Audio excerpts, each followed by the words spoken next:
আজকে আমি first time বানাবো কোয়াশের তরকারি।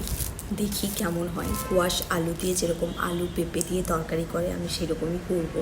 সিম্পল পাঁচফোড়ন দিয়ে, সেদ্ধ করে পাঁচফোড়ন দিয়ে করব।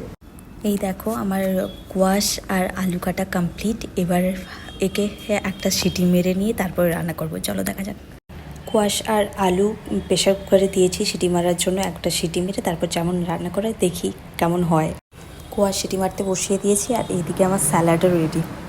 তোমরা কড়াতে অল্প তেল দিয়ে নেব, পাঁচফোড়ন অল্প দিয়ে দেবো। এটা সানরাইজের হলুদ গুঁড়ো, ওই জন্য একবারে অল্প দেবো, কারণ সানরাইজের হলুদ গুঁড়োতে প্রচণ্ড হলুদ হয়ে যায়।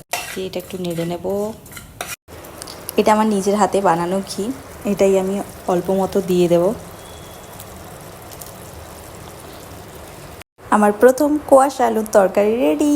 আমি ফার্স্ট টাইম কোয়াশ তরকারি করলাম, কেমন হয়েছে জানিও।